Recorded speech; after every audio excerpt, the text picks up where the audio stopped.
Practice practice practice. जी हाँ साथियों, मैं आज बात कर रहा हूँ सफल होने का जो एक मूल ब्रह्मास्त्र है वह है प्रैक्टिस। प्रैक्टिस ही एक वो साधन है साथियों जिसके बलबूते पर व्यक्ति बदतर से बेहतर की ओर अग्रसर करता है। जी हाँ साथियों, आज दो ऐसी शख्सियत की मैं बात करूंगा जो वाकई में प्रैक्टिस के बलबूते पर ही दुनिया में राज किया है, नाम कमाया। वो दो नाम हैं साथियों, एक है मोहम्मद शामी। मोहम्मद शामी साथियों, आपने नाम सुना होगा, वर्ल्ड कप के दौरान काफी चर्चित नाम रहा है ये। साथियों, उनकी कहानी की एक विशेष बात यह है कि अभ्यास क्या होता है, अभ्यास की ताकत। जब इनका खराब दौर चल रहा था, जब इनका जो टाइम था वो खराब चल रहा था, तब इनके घर वालों ने इनकी एक प्रेमिका थी, उन्होंने इनका साथ छोड़ दिया। इनके रिश्तेदार इनका साथ छोड़ दिया था। यहाँ तक कि जो टीम के मेंबर थे ना, वो भी इनके ऊपर भरोसा करने में डगमगाने लगे कि यार मोहम्मद शामी क्या बात है, जो पहले परफेक्शन था वो अब इस बार नहीं हो रहा है। और काफ़ी अनुभवी खिलाड़ी है और इस बात को हम सब जानते हैं। लेकिन मोहम्मद शामी के मन में एक ये बात तो तय थी कि उनकी बॉल में उनकी जो प्रैक्टिस, उनकी जो गेम में वो एक जिंदा दिली, एक जुनून, एक पागलपन था। वो कह रहा था कि नहीं, मैं वापस कम बैक करूंगा। उसकी एक ही थी कि मोहम्मद शामी लगातार करत अभ्यास से जड़मती होते सुजान, रसरी आवत जात से सील पर पड़त निशान। इस बार 2024 का जो 23-24 का वर्ल्ड कप हुआ था, उस वर्ल्ड कप में इतनी शानदार बॉलिंग की और इतना शानदार गेम बताया कि उन्हें 2024 में अर्जुन अवार्ड से भी सम्मानित किया और काफी लोकप्रिय बने। तो ये एक प्रैक्टिस ही एक मेन कारण है जिसके बलबूते पर अपन वाकई में अपने गेम को, जो गेम होता है उसको परफेक्शन ला सकते हैं। उनमें एक वो बता सकते हैं कि वाकई में मैं हूं।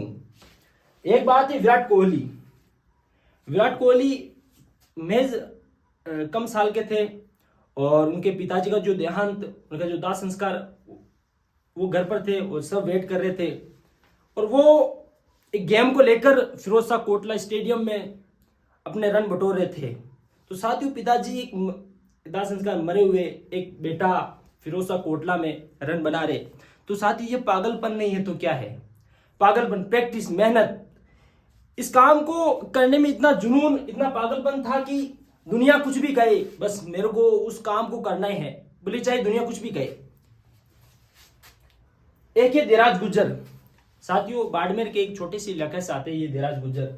इनकी मैंने कहानी पढ़ी, सुनी, पाया कि इनका जो मकान है साथियों बिल्कुल दौरों में, जहाँ दोपहिया वाहन भी बहुत कठिनाई से जाता है और जहाँ की शिक्षा बेसिक इतनी कमजोर, अंग्रेजी तो भूलो, हिंदी जो अपन में बात कर रहा हूँ वो बिल्कुल वीक है, एक दूसरे से किसी से बात भी नहीं कर सकते थे और पानी 3-4 किलोमीटर दूर तक जाना पड़ता था। वो कहते हैं कि उनके परिवार की हालत इतनी खराब थी कि बेसिक नीड जो 10वीं 12वीं तक की स्कूल जो गांव में पढ़ते बच्चे, वो भी इनके घर वाले नहीं दिलवा पा रहे थे। इनको काम के लिए न जाने गुजरात एक डेयरी में काम करना पड़ता था और अखबार तमाम वो काम किए जो एक मिडिल क्लास के बॉय करते हैं। लेकिन धीराज गुज्जर के मन में एक था कि मुझे नहीं, एक अफसर बनना है। धीराज गुज्जर ने लगातार 2013 से 14, 15, 16, 17, 18, 19, 20, 21 के एग्जाम में 337वीं ऐसी कुछ रैंक लाकर ये साबित कर दिया, अगर जिद, जुनून और पागलपन आप में है तो मैं बता दूं सफलता आपके कदम चूमेगी। ये कहानियां वो है जो प्रैक्टिस के बलबूते पर। धीराज गुज्जर के इंटरव्यू में बताते कि मेरी लिखावट अंग्रेजी ऐसी थी कि मैं लिखता था, लोग हंसते थे कि पता नहीं क्या लिखा है, वैसा लिखा है। लेकिन एक प्रयास इतना कि लिखने का इतना प्रयास किया कि आज वो कहते हैं कि मैं लिखता हूँ, अंग्रेज भी फेल होते हैं कि ऐसी मेरी कर्सिव राइटिंग आती है। एक प्रयास के बलबूते पर दुनिया पर राज किया जा सकता है। ये तमाम आप सब लोग जानते हो। जैसे कोई भी बच्चा है, जैसे मैं मान लूँ, जैसे मैंने रीट का एग्जाम दिया है, रीट का 1 महीना 2 महीना 3 महीना मैंने तैयारी की है, मैंने एग्जाम हॉल में मैंने पेपर बैठा है, मेरा 3, 4, 5 नंबर कम हुए हैं। साथियों, मैं ये मान लूँ यार मेरा तो किस्मत ही खराब है, मेरा तो सिलेक्शन ही नहीं हुआ, न जाने में कितनी 4-5 सालों से मेहनत कर रहा हूँ, क्या होगा मेरा, लोग क्या कह रहे, रिश्तेदार क्या कह रहे, परिवार वाले क्या कह रहे। उससे कोई मतलब नहीं।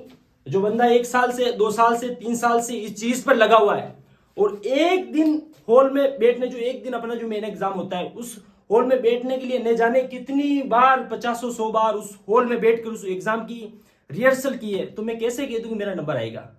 आप ही बताओ, नहीं आएगा ना, क्योंकि 3-4 साल से वो बंदा लगातार कर रहा है, कि डिजर्व तो वो करेगा ना।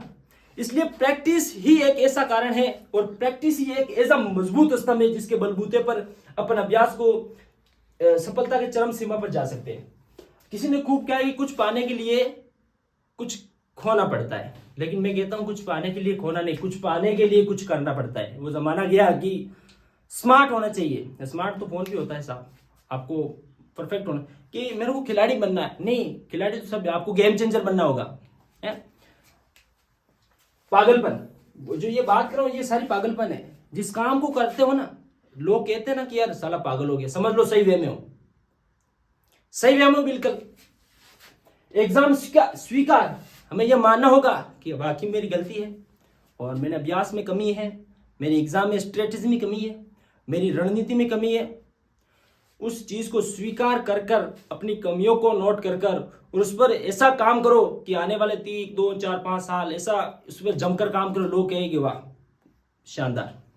अंत में 2 लाइनों के साथ मैं अपनी वाणी को विराम दूंगा कि रख हौसला, वो मंजर भी आएगा, प्यासे के पास चलकर समंदर भी आएगा, थक कर ना बैठे मंजिल के मुसाफिर, एक दिन मंजिल भी मिलेगी और जीने का मजा भी आएगा। मैं हूं मनोहर, एक बार फिर से स्वागत आपका एजुकेशन विद मोटिवेशन पर।